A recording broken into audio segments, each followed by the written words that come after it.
Good morning, everyone. Welcome to the online learning channel. My name is Brad, and today I'm going to be assisting you with English, specifically focusing on the grade 12 curriculum. With regards to the curriculum itself, for today's purposes, we are going to be focusing on the aspects that is referring to reading and viewing, specifically keeping in mind the idea of literature and poetry.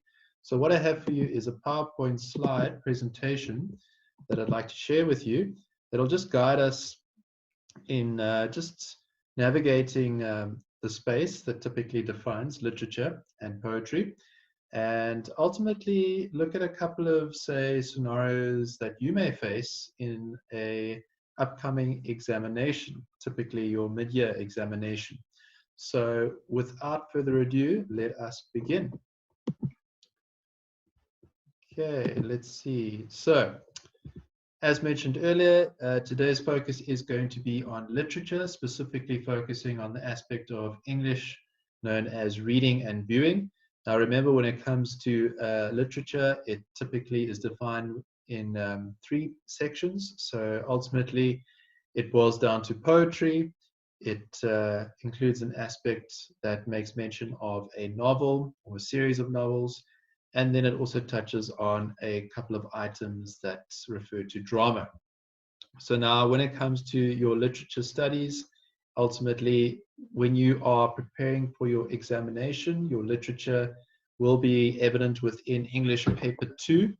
And when it comes to the actual examination, it's structured into 3 sections. So section A refers to poetry, section B refers to the novel or the literature, and section C refers to any items that may pertain to drama. So you have to answer 5 questions in all, ultimately 3 in section A, 1 in section B, and 1 in section C. Now, in the previous presentation, we may mention the fact that poetry is evident in section A when it comes to not only prescribed poetry, but there may be an unseen poem as well that you'll have to tackle and take on. Just in terms of the techniques that, of course, you've learned and now mastered essentially in order to answer those questions. For today's purposes, we're going to be focusing on section B, specifically focusing on a novel. In today's presentation, we're going to be looking at Animal Farm, the famous literature piece by George Orwell. So with regards to section C, again, this is referring to the drama section. Now, remember, when it comes to the actual examination itself, you need to answer 1 question in the novel section and 1 question in the drama section. So section B and section C, you need to really focus on what exactly you are best suited to or what you feel most comfortable with when it comes to tackling those questions. Also, because of the nature of the questions, you also need to bear in mind the fact that you need to answer 1 question in section B or section C that refers to an essay, and then, of course, the opposite in the form of a contextual question. So if you answer an essay question in section B, you'd have to answer a contextual question in section C and vice versa. Okay, so with regards to the actual, say, length of the pieces, we covered this in the previous presentation, so we're not going to go into too much detail there. But a very important point to remind you of is time management, especially when it comes to taking on examinations. Section A, I would recommend 40 minutes. Section B and C, I would recommend 55 minutes as best as possible. Okay, so section A, we mentioned this in the previous presentation. Section B is going to be the focus for today, and as indicated, Animal Farm will be our focus. So we're going to be looking at the aspect of an essay-based question that refers to Animal Farm together with a contextual question. And you can see that they both are worth 25 marks each. And then section C, again, is referring to the drama section. So without further ado, let us look at a couple of past exam papers and look at the idea of tackling a literature piece, in this case, Animal Farm. So like mentioned, we're going to focus on the essay-based question to begin with, and let us begin. So the topic is Animal Farm. So naturally, if of course you have covered this particular literature piece in your studies and in your, say, matric syllabus, and you find that it's a story that appeals to you, naturally, I would recommend that you take on this particular, say, section of the paper. But again, do bear in mind that there are other choices at your disposal. So now when it comes to Animal Farm, it's a novel based on a society driven by things like vanity, pride, and intolerance. Okay, so these are the central themes that essentially define the actual novel itself. So now when it comes to the essay question, it's asking us to critically discuss the extent to which you agree with the above statement. So that essentially allows you to take on this question in two ways. You may either, of course, agree with the statement, and then, of course, provide information and rationale and reinforcement as to why you feel that's the case, or you may disagree. And again, provide rationale, reasoning, and evidence to suggest why it is that you do not feel that these themes essentially define the actual novel itself. So your response should take the form of a well-constructed essay.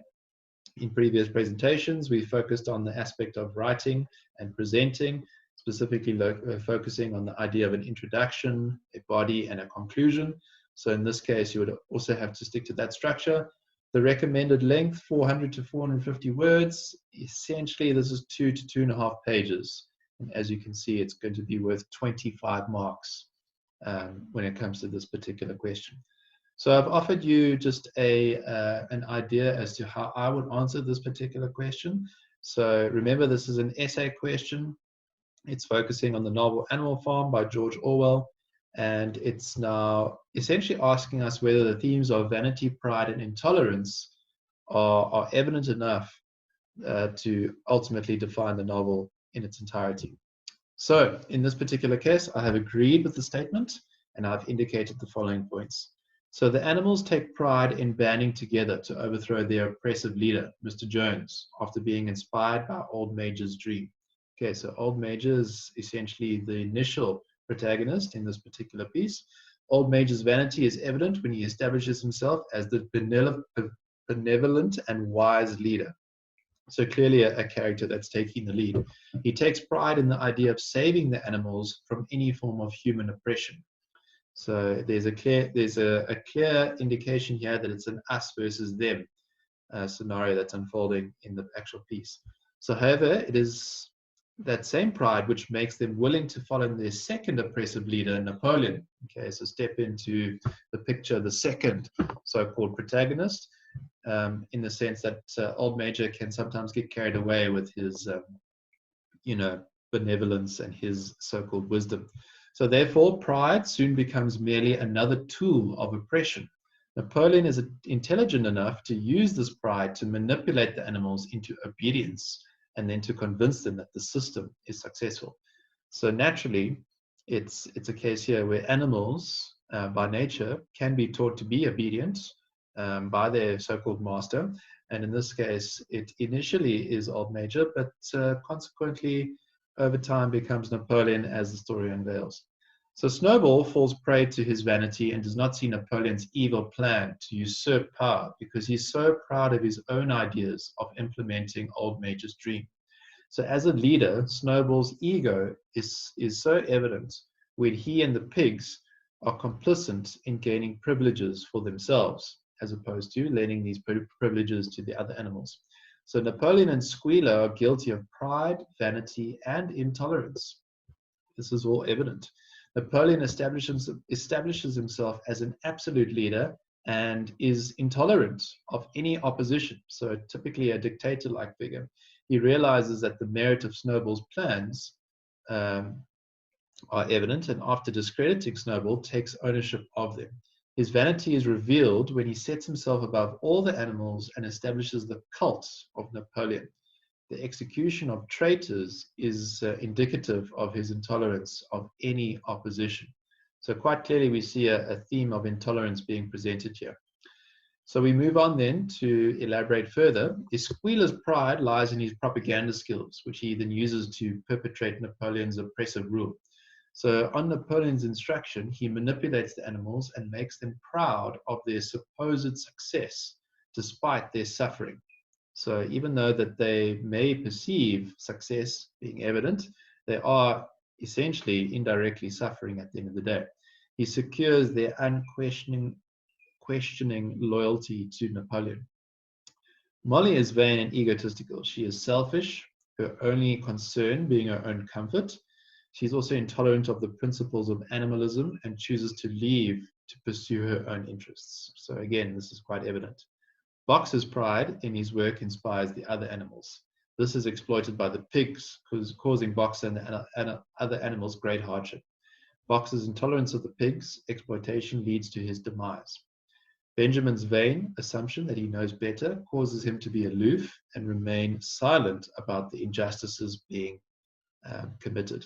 His tolerance of the abuse results in the continued oppression of the other animals. Candidates might argue that the animals are proud of their achievements, which makes them tolerant of and blind to the injustices that they face.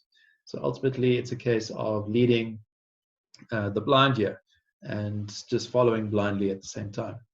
So when it comes to a literature piece, what does it mean to answer contextual versus essay questions? So as you would have seen, with regards to the essay question, you have to do quite a bit of research into just understanding the various themes and the various backgrounds that define the literature piece at the end of the day.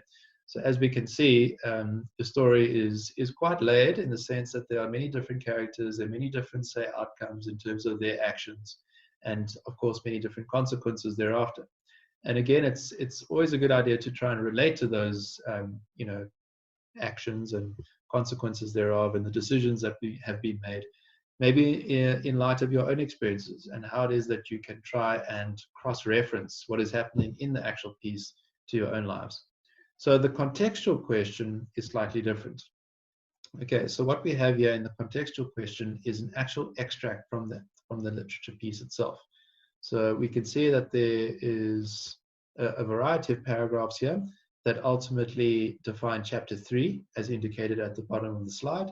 And it's just summing up a section of the actual book that highlights a couple of actions taken by the various animals and how it is that they have now responded to these actions and what exactly is unfolding here.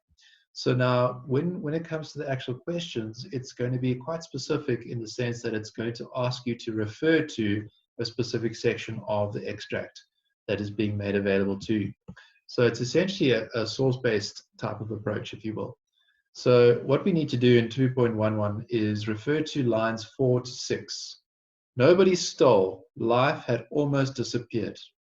Okay, account for the change in the animal's behavior at this point in the novel. So often will be the case that it will ask us to refer to particular lines. Then it will obviously then suggest a quote from the actual piece just to give us some kind of ability to get our bearings right. So we need to account for the change in the animal's behavior at this point in the novel. So we can see that in lines 4 to 6, this is evident here. So what we would say is before the rebellion, the animals are essentially miserable because they are neglected and often mistreated by man, or Mr. Jones. Now the animals are flushed with the success of expelling Jones from the farm. They enjoy the sweet taste of success and freedom.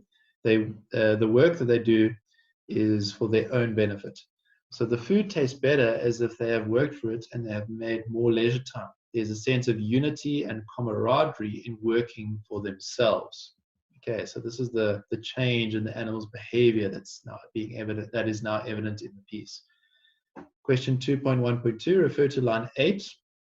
The quote, old Benjamin, the donkey, seemed quite unchanged since the rebellion. Suggest how Benjamin might have contributed to the eventual failure of animalism.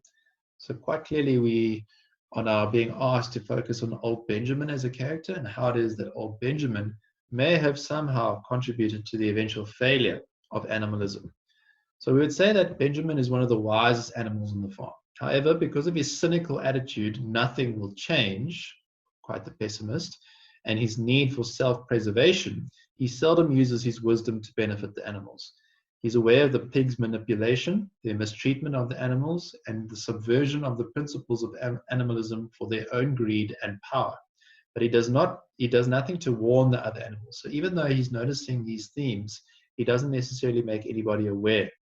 He is apathetic and docile until the end of the novel, when Boxer is sent to the knackers. However, by then it's too late, as the pigs have already entrenched their power.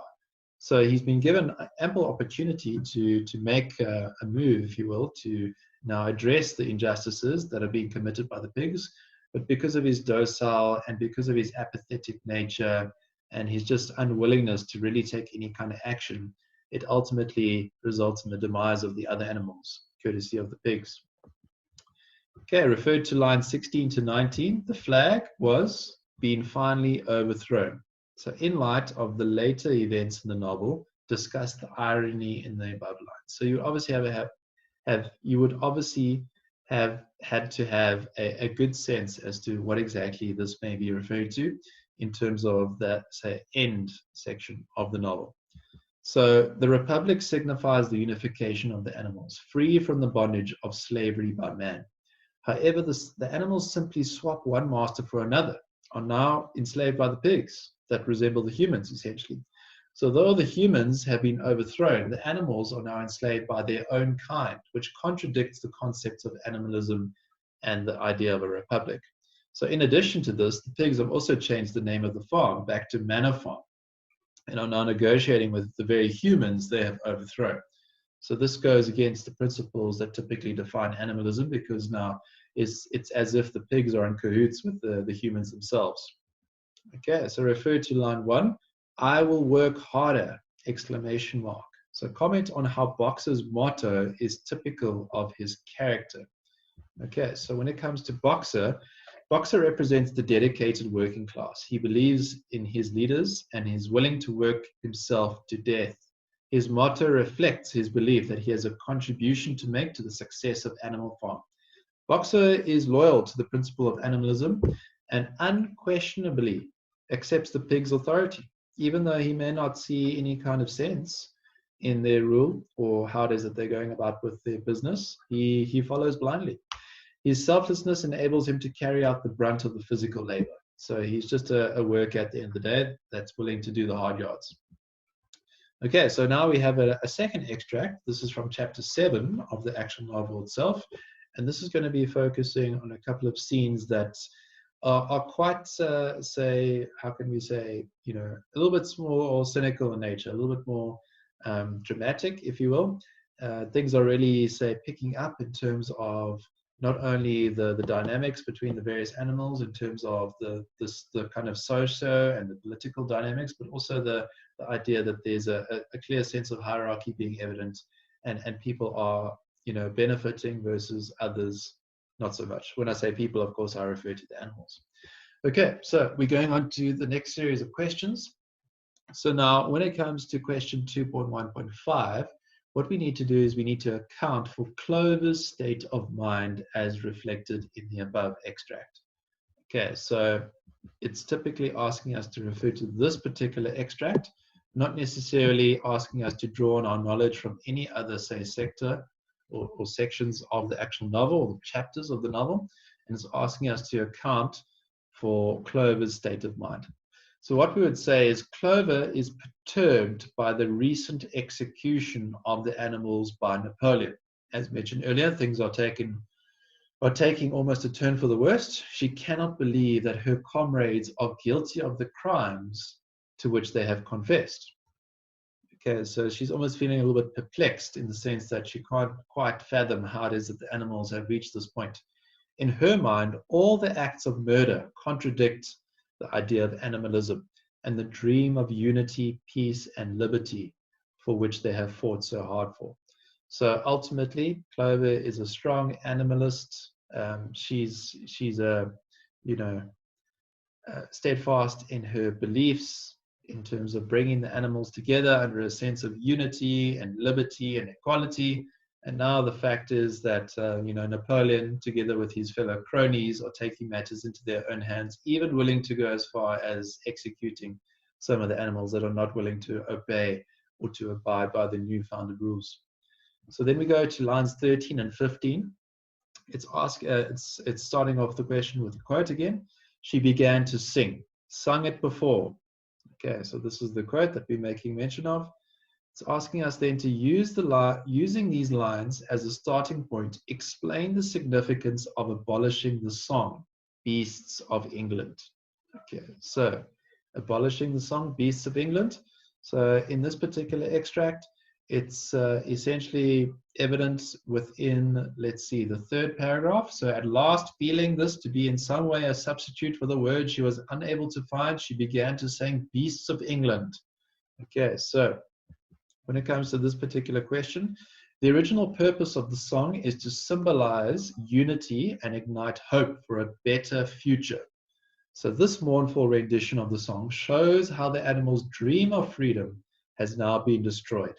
They have now witnessed the slaughter of their comrades and now seek comfort in the meaning of the song. So even though they've witnessed this particular traumatic event or series of events, they can still try to find some form of comfort in the sense that, you know, songs like Beasts of England can offer them some kind of hope or some kind of, say, promise of a better future. Squealer does not want the song to remind the animals of what the rebellion signified. He realizes that this could possibly start another uprising, this time against the dictatorship of Napoleon and the pigs. He therefore has to quell the emotional stirring of what the song represents.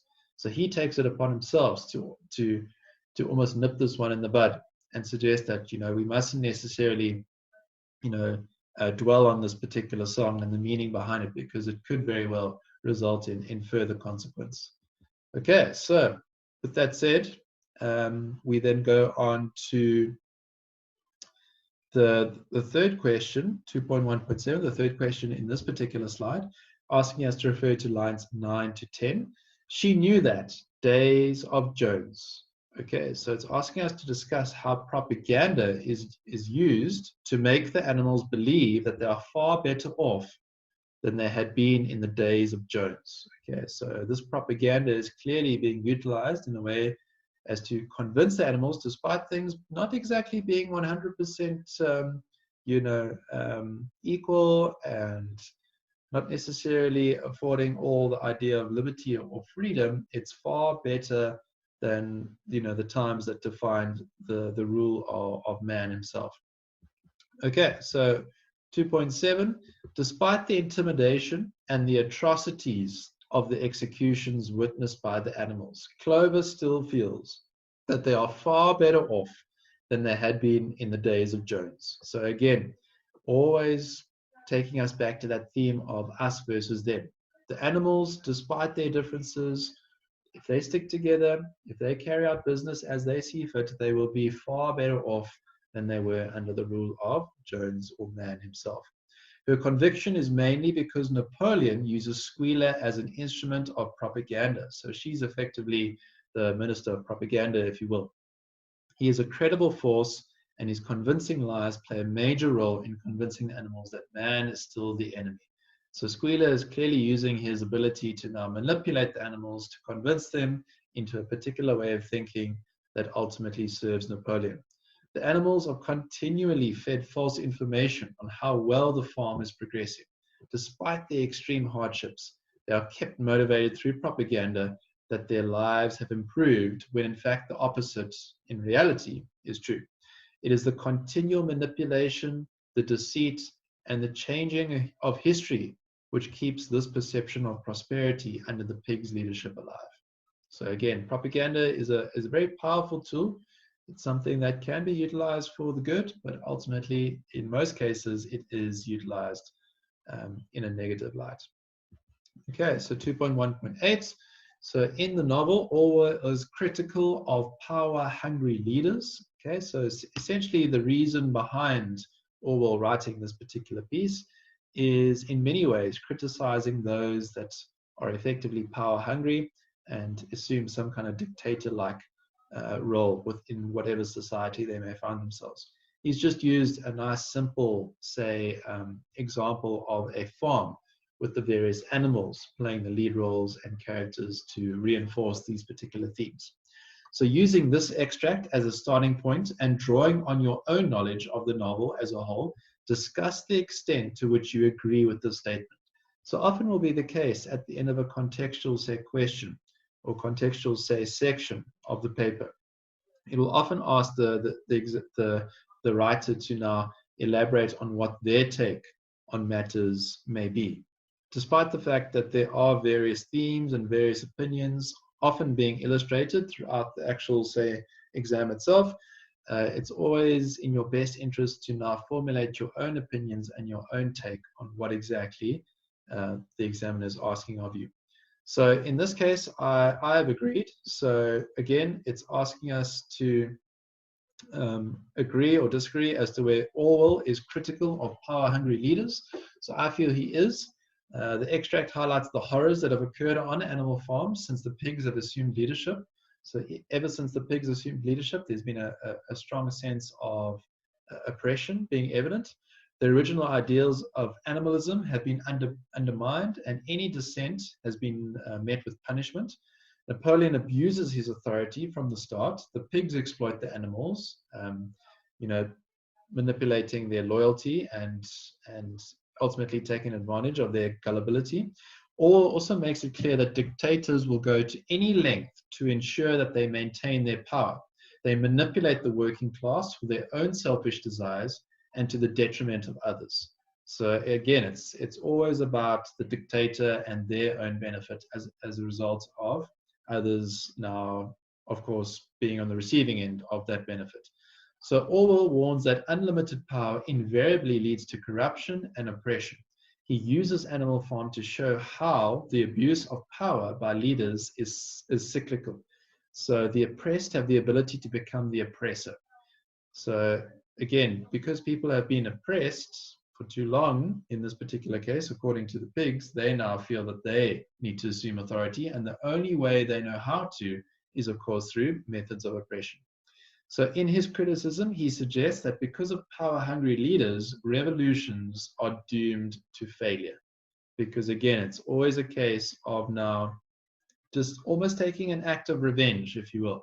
We've been treated unfairly, we've been mistreated in the past, and now we find ourselves in a position to overthrow whoever has been mistreating us. And now the only way that we know how to control the masses, if you will, and to install any kind of sense of discipline is to, of course, then demonstrate or embark on some kind of treatment that refers to the idea of manipulation, as well as just general mistreatment of others.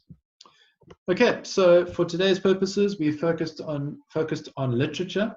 We've looked at the novel Animal Farm. We've just touched on a couple of themes that are clearly evident within that particular novel, and we've just looked at the concept of an essay-based question within the novel section of the paper, together with a contextual-based question.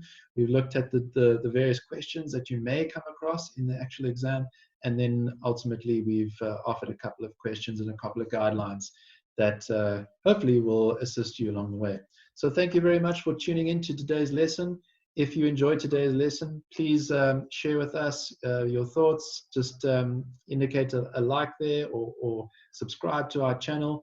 And in our next presentation, we're going to be focusing on the drama aspect of literature in English home paper number 2. Thank you very much for tuning in today. We'll see you next time. Goodbye.